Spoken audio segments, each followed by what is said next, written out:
Sa isang lugar ng Capiz, natagpuan ko ang mag-asawang si Reyna at Dennis na naninirahan sa maliit na barong-barong malapit sa karagatan. Hanggang saan nga ba ang tatag mo kung ang iyong kinakasama ay may mabigat na pinagdadaanan at patuloy na nabubuhay sa kanyang sinapit sa nakaraan? Kaya mo bang tanggapin ang kanyang sitwasyon na nagbibigay ng panibagong katauhan sa kasalukuyan niyang buhay? Tunghayan po natin ang kwento ng buhay ni Reyna at Dennis.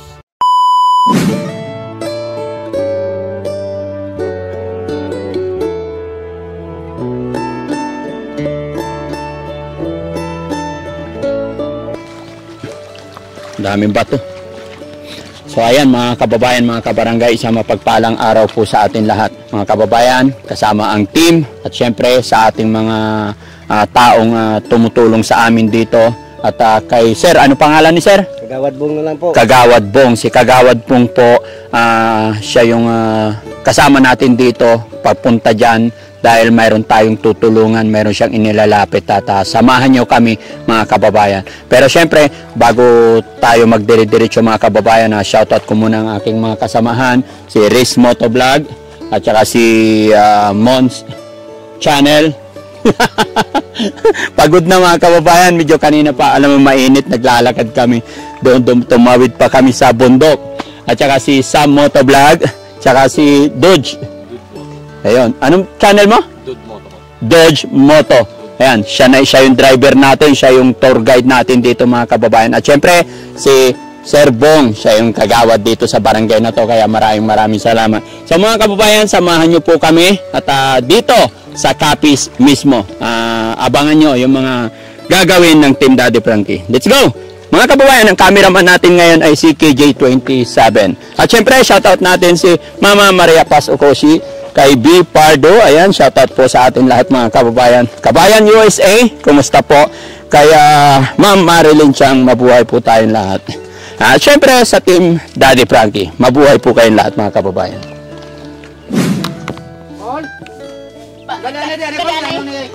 Ano ni? Ganahin na si Reyna daw. Ano ganiin na sugiri ko. Si Reyna, ay kung ano ini? Ano ini? Kibot amo sini. Wala ko sinibong kabalo. Wala ko sinibong kabalo. Wala gi kabi sini Sir kabalo. Ito po bahay nyo, Nay. Ay nakulbaan ini siya. Kay basikon ini. Basi dalak po na ini. Kunano?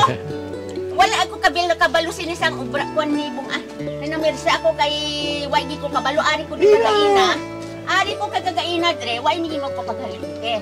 Bigla la kay ini. Ano tagabalo basi kung talakpo kita ko nano mata. Ako kayo puto kanain na tala. Bala may masakit ini. Ipos-ipusan ta kamo yan. Sa vlog na. Mga kaibigan kami, Nay, kaibigan. Sa vlog na. Ayun, hindi ko galalay dito. Sige. Wala ka man siguro nung isala kay hindi ka pagdakpon. Nakibot gani kami, Sir. Nakibot lang kami. Ano mo sa tay? Magulang. Magulang mo? Nakibot lang gani kami nga gina. Mga charity vlogger kami, Nay. Vlogger rin pag lumikuan bas mo na magwasot lang. Mga charity. Ay, sorry lang. Okay lang po. Ako, anay. Sorry, wala gi ko kabalo kay bigla niya, be kay Kay nung jong ako nga ho. Okay lang po yun, wala problema, Nay. Oo, masip pag-usap. Sorry lang ha. Oh, hindi, wala problema, Nay. Okay lang po. Wala silang alam dad sa vlog kasi hindi kaya kala nila huliin sila. Ay, hindi po. Lapit mata na silang kugtong. Maging kami man ay nagulat sa aming naabutang pangyayari. Ngunit pagkatapos ng buong komosyon ay agad kong ipinaliwanag ang aming pakay para sa mag-asawang nilapit sa akin ng ating kasama. Isang mapagpalang araw po sa atin lahat mga kababayan, mga kabarangay. Kumusta po kayong lahat? Saan man kayo naroroon? Luzon, Visayas, Mindanao? Yan, sana po ay nasa mabuti kayong kalagayan. Ganon din po sa ating mga kababayan na nasa ibang bansa. Kumusta po kayo? Lalong-lalo na po sa mga kababayan nating OFW. Mga kababayan, mga kabarangay, ang inyong lingkod, nandito po ako ngayon sa Sitio Gutusan, Barangay Balaring, Ibisan, Capiz. Yan mga kababayan, may inila nakalapit po sa atin dito na mag-asawa at ang lumapit sa atin ay si Sir. Sir, pwedeng pumasok ka, Sir? Yan mga kababayan, kung sino man yung taong lumapit sa Daddy Frankie. Upo ka, Sir. Kaya isasama natin siya dahil hindi ko po masyado naintindihan ang salita dito. Ayan, magandang hapon sa iyo, Sir. Ano pangalan ni Sir? Magandang hapon po, Daddy Frankie. Si Kagawad Bong Ibanez. Bong Ibanez. Ayan, magandang hapon sa iyo, Sir. At mga kababayan ng ang inalalapit ni Sir Kagawad is si pangalan ni Tatay? Dennis. Ayan, si Nanay? Reyna, Nanay Reyna. Ilang taon si Nanay Reyna? 40. 40 na. Si Tatay? Mga 30. Hindi sigurado. Nagulat ako sa sagot ni Tatay na hindi niya alam ang kanyang eksaktong edad. Kailan ka pinanganak, Sir? Natandaan mo pa? Ako matandaan eh. Ayan mga kababayan, si Nanay ayon po kay Tatay isa may pinagdadaanan, may sakit po siya. Kumusta ka naman, Nay? Ano nangyari? Okay naman ko. Okay naman. Oo. Si Tatay, anong trabaho ni Tatay? Ngayon garments tao eh. Pamanday man. Pamanday. Ay hindi ka mangingisda. Pero yung bahay nyo, mga kababayan, pasensya na po kayo. Kaya po kami naglipat dito. Pasensya na rin po sa nangyari kanina doon sa harapan ng bahay nila. Pagpunta namin doon, nagkaroon ng hindi pagkaunawaan. Dahil po si Tatay, hindi pala siya nagsabi sa pamilya na darating kami. So sila ay nagulat. Akala nila huhuliin na sila. Hindi ko alam kung bakit. Kahit ako po ay nagulat ako dahil hindi ko naintindihan. Pero nakita ko sa kanilang reaksyon na may umiiyak na si Nanay Reyna at nagwawala na yung nanay. Pero pasensya na kayo kanina, no? Hindi ko alam din na hindi ka pala kayo nasabihan na darating kami. Dahil sa biglaang pangyayari, kami po ay muling humihingi ng dispensa sa kanilang pamilya. So akala mo kanina hulihin kayo? Akala ko hulihin kami. Natatakot ako. Ano yun? May phobia ka ba sa mga manghuhuli? May nanghuhuli ba sa inyo dito? Why man? Wala naman. Kinadlock lang ako. Ay, natakot ka lang. Pasensya na kayo. Ako si Daddy Frankie. May video tayo ngayon. Okay lang i-upload ito, ha? Okay lang ba? Okay, salamat. Kami po yung mga galing sa Maynila. Mga kasamahan ko yan. Charity vlogger kami. Okay ka lang, Tay? Oo. Tahimik ni Tatay. Kumusta, Tay? Okay naman Japon eh. Okay man Japon. Okay pa rin. Si Nanay, ano nangyari kay Nanay? Kumusta ka, Nay? Anong ginawa nila sa'yo? Okay naman ko. Ginawa lang sa Manila eh. Sinabunutan lang ko. Ginapagutuman sang ama ko. At dito ay hindi ko inaasahan ang isiniwalat ni Nanay patungkol sa kanyang karanasan noong siya ay nagtatrabaho pa sa Maynila. Wala po. Ang gasakidasan tinahi ko. Wala kaon-kaon. Walang kain-kain? Bakit? Eh, natago nila ang pagkaon eh. Hindi nila ko tatagaon. Hindi ka binibigyan. Hindi. Ano yun? Hindi na pwedeng isang maghapon hindi ka kakain, di ba? Gaano ka ba katagal sa kanila? 6 katuig. Ay, 6 na taon. Tapos hindi ka papakainin. Kung walang amo ko, pasalamat ko sa amo ko. Mulang kapakaon sa ako ng ama ko. Ay, git, natago na ang pagkaon. So mga kababayan, no, gaya ng aking sinabi, Sir, dahil ikaw ang lumapit sa amin, hindi ko maintindihan lahat yung sinasabi. At yun mga kababayan, ang dahilan ng pagpunta ng Team Daddy Frankie dito is para matulungan lang po sila. So Tay, bakit sila ang inilapit mo sa amin? Ano mo sila, mga kamag-anak pa sila o ano? Hindi po, Daddy Frankie, hindi po sila mga kamag-anak ko. Bakit sila ang nilapit mo sa amin? Kasi nakita ko naman yung ano nila na may mga sakit itong batang ito. Ramdam ko ang pagmamalasakit ni Kagawad Bong para sa mag-asawang ito. Sir, dahil ikaw lumapit sa akin, gaano mo na sila katagal kakilala? Mga ilang taon na po? Matagal na, since nga pagdating ko rito, medyo bata pa to. So lang, kinuha ito ng ano niya, ng lula ata pa Maynila. Mula pagkabata pala, sir, kilala mo na sila. Opo. Sir, dahil hindi ko naintindihan lahat ang sinasabi niya, okay lang ba doon sa iyong pagkakakilanlan sa kanila kung gaano mo sila kakilala? Pwede ba ikwento mo kung ano nangyari sa kanila? Kasi kahit si Tatay, hindi rin makapagkwento ng maayos, mga kababayan, dahil sa sitwasyon namin na hindi ako nakakaintindi ng salita nila at hindi rin siya nakakapagsalita ng Tagalog. Kaya si Tatay, hilingin natin na siya magkwento. Okay lang ba tayo ikwento mo kung ano yung pagkakakilanlan pagkakakilanlan at kung anong reason bakit sila ay inilapit mo kay Daddy Frankie? Kaya ko inilapit to. Kilalang bata ito. Mula nung pagdating ko rito, tapos kinuha siya ng lula at pa Maynila nga paaralin. So pagdating doon, iwan ko ano naman nangyari, pero pa mga 6 na taon nata 5, bilta na lang na yun ang nangyari sa kanya pagdating dito. May parang depression ba. Kaya nga hindi na ipagamot hanggang ngayon yun na. So matagal na talaga ang sakit nito. Pagdating dito mula nagkagawad ako rito is mga 6 na taon. Basta simula noon, yun na talaga. Si tatay naman. Tay, ano naman? Ate ka lang, bigay ko tong mic sa'yo tay ulit. Sir. Sige tay, ano naman ang gustong sabihin ni tatay? Puputanin nga makaayo na siyang akong asawa nga mapabulong naman nga ako nga makabulig lang siya makabulig na ko siya nga makaayo na siya. Mula na magpasalamat ko.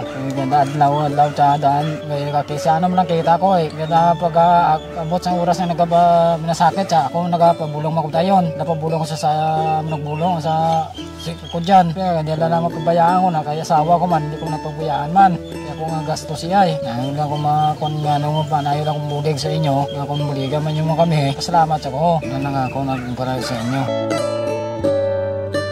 So si nanay naman, Nairina, alam ko hindi maganda yung pinagdaanan mo. So, naiintindihan ka namin.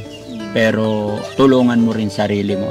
Kung ano man yung nararamdaman mo, kung ano man sakit na nandito sa puso mo, kung ano man ang hinanakit mo sa mga tao, sana patawarin mo na sila, yung mga nanakit sa'yo, patawarin mo na para gumaling ka. Tulungan mo rin ang sarili mo, Kasi yung sakit sa dibdib na nandito sa puso natin, hanggat hindi natin pinapatawad yung mga taong nakapanakit sa atin, ay hindi talaga tayo magiging malaya sa puso natin. Kumbaga, habang buhay na dinadala. Kaya siguro hanggang ngayon, medyo dala-dala mo pa rin yung sakit, problema. So sana naintindihan mo ko. Kaya kung ano man yung mga sakit, nasaktan ka man nila or what, pabayaan mo na. Pero sa pagkakataon nito, siguro ito na yung huling pagsasabi mo. Sabihin mo kung ano yung nararamdaman mo para alam din namin kung saan kami magsisimula, kung paano ka namin matutulungan. Tulungan mo ang sarili mo. So sabihin mo, pwede mo bang sabihin para makalimutan mo na kung ano talaga nangyari sa'yo?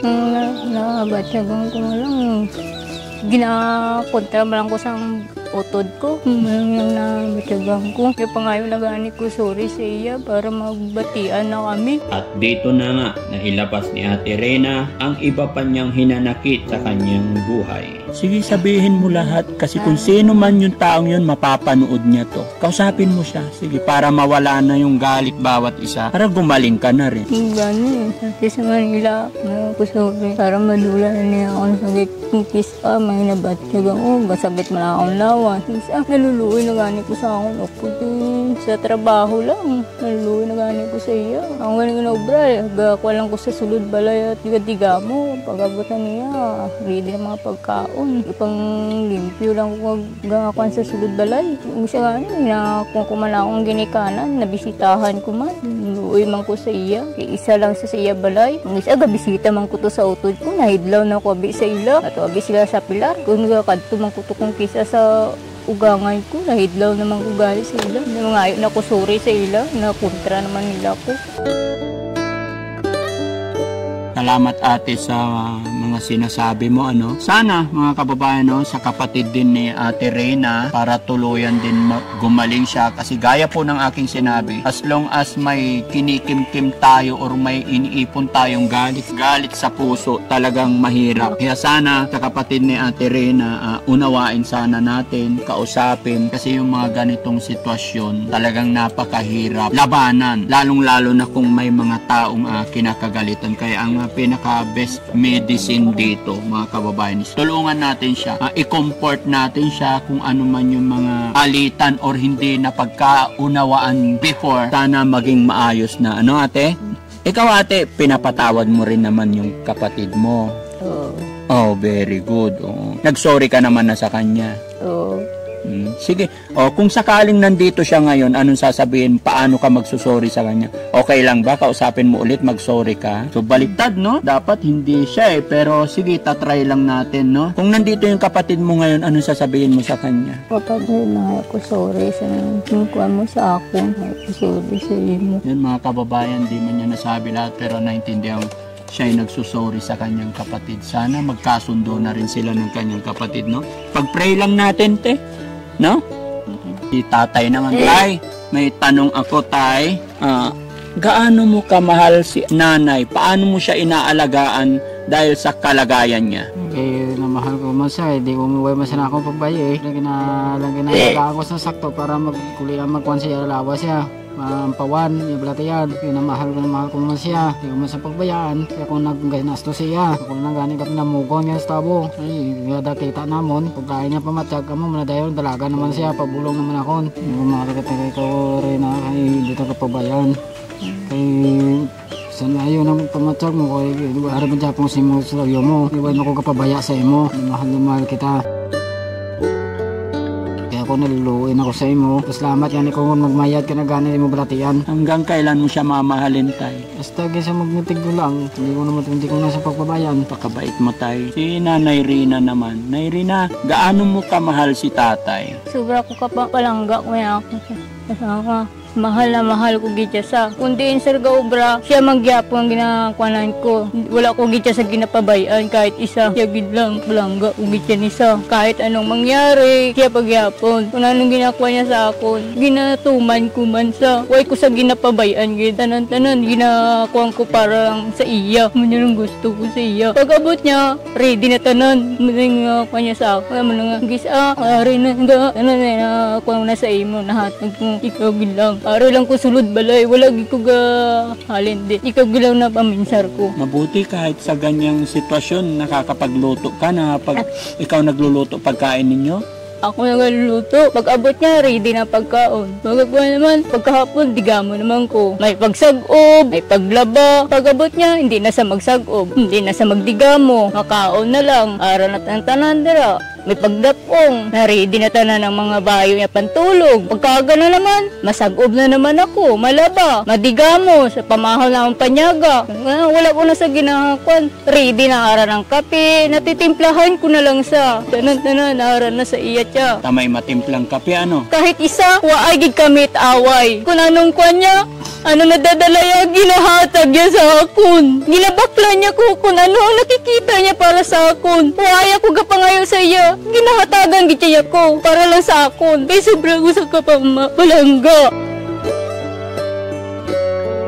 Siya lang ang lalaki nga nag-iisa sa akong tagipusoon. Wala nang iba. Hindi ko na ni sa pagpaliton pa iban. Siya gid lang. Wala man sa gainom, wala man sa sigarilyo. Naluluwi lang ko kasi siya. May pagbakalit anong sa sakon, bulong, may pagkuhan sa sulod balay, bakalit kuhan na sa sulod balay. Ara na tanan-tanan. Tay, kumusta ka? Okay. Ako yung ang hirap.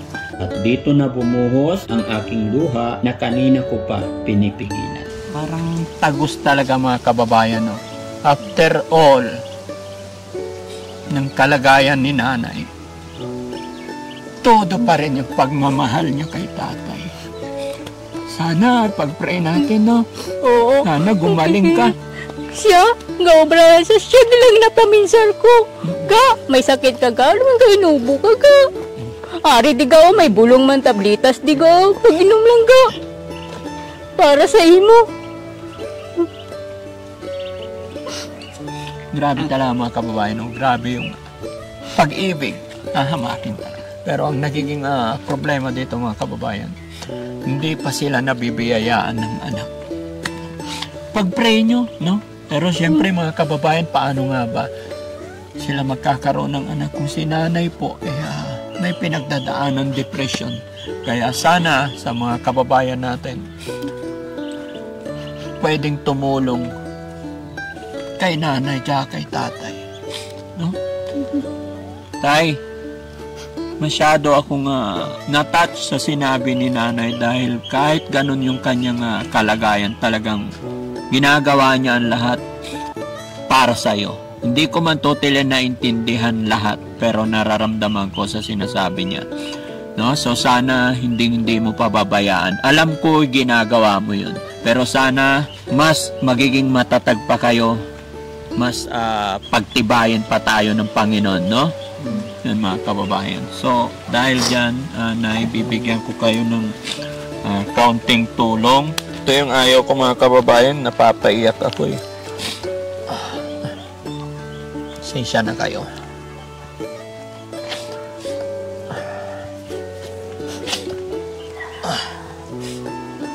Hindi ko akalain ganito yung madadatnan ko dito. Sobrang sakit sa kalooban ng mga ganito mga kababayan natin dito na pakahirap ng mga kababayan ko. Gustong-gusto ko man na tulungan yung mga kababayan natin. Gusto ko silang tulungan lahat. Pero nag-iisa lang po ang katawan ni Daddy Frankie. Pero sana sa pamamagitan ng pag-share ng mga videos na ito ay wag sana nating ipagkait para mas makatulong pa tayo. No? Basta, Nay, laban lang tayo. Oo. No? Huwag tayong bibitaw, lagi tayong magpipray kay God, no? Oo. So, marunong ka naman huwag niyo sanang mamasamain tayo. Medyo lang palangga, kumidyan ni sobra-sobra. Hanggang saan ang napag-aral mo tayo? Tama lang sa bago. Ha? Tama lang ban. Anong grade natapos mo tayo? Grade 1 man lang tapos ko. Grade 1. Si nanay? High school? High school. So marunong ka sa pera. Ha? So bigyan kitang pera para may panggastos kayo dito, ha? Oo. Okay. Nay, 1, 2. Ilan na yan?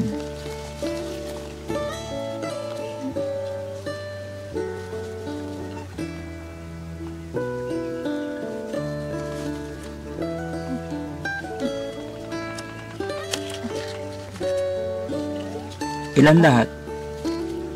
4,000. Ha? Ulit? 4,000. 4,000, hindi yata. Bilangin natin. 1, 2, 3, 4, 4,500. Na? Yan mga kababayan, kaya ako ginagano. Gusto ko lang malaman kung mabibilang ni nanay dahil gusto ko na maingatan nila yung perang ibibigay ko sa kanila. No? Kaya tinitesting ko rin mga kababayan. So 4,500 na. Gawin natin 5,000? Ano gagawin niyo sa pera? Iba ka lamon ni sulod balay, mga bugas para sa amon nga duwa, panigana sa lawas namon, pumakalamon. Ano daw bibili niyo? Bili daw sila ng pangailangan sa bahay. Tapos bigas. Bili naman sa gamot. Gamot. Oo. Importante. Sige, dagdagan na natin para mabili mo lahat yung gusto mong bilhin. 6, 7, 8, 9, 10,000. Sana makatulong, no? Oo. Sakit yung dibdib ko. Sakit sa dibdib mga kababayan, nakikita ni Daddy Frankie yung mga ganitong sitwasyon. Sana pagpalain kayo ng Panginoon. Sana malagpasan ninyo itong problemang ito. Pag-pray natin na gumaling ka. Nay, tulungan mo ang sarili mo. Kalimutan mo na yung mga pinagdaanan mo. Oo. No?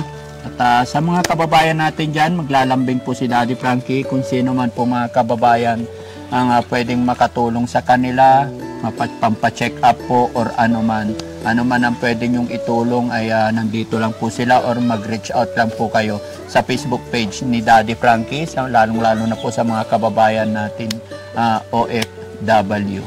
Maraming salamat po sa inyong lahat mga kababayan dahil po sa inyo na gagawa ng Daddy Frankie ang mga bagay-bagay na ito.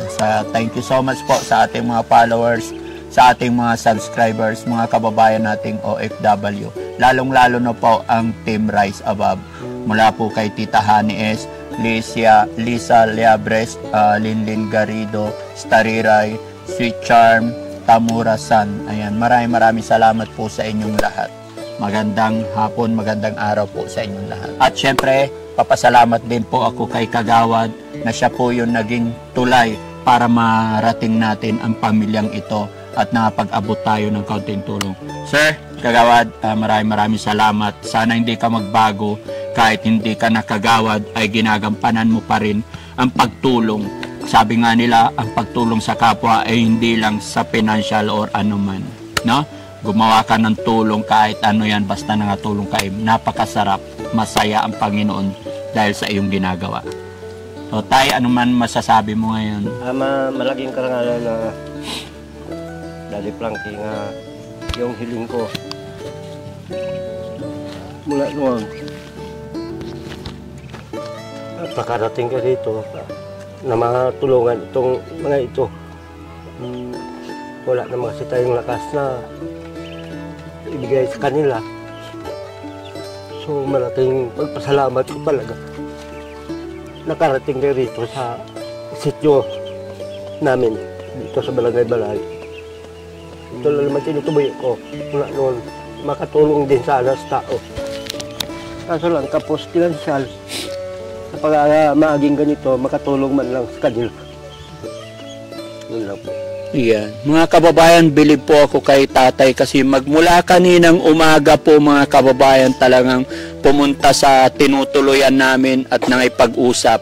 Mula, although may mga naka-schedule na kami kanina, talagang hindi po niya kami nilubayan. Sinamahan niya kami hanggang saan kami nakapunta. Kaya itong hapon na to ay talagang hindi siya bumitaw. Kaya salamat sa iyo, sir. At hindi ako akalain na ganito ang dadatnan namin. Deserve pala talaga nilang tulungan. So once again, mga kababayan, maraming salamat po. Mabuhay po tayong lahat. Ganon din sa mga kababayan ko dito sa Capiz, mabuhay po tayong lahat. Mga kababayan, sino man po, magpapaalala si Daddy Frankie, baka may mga hindi pa nakapalo sa aking YouTube channel dyan, maaari po natin isubscribe. Ganon din po sa aking Facebook page. Maraming salamat. Mabuhay po tayo lahat and God bless po.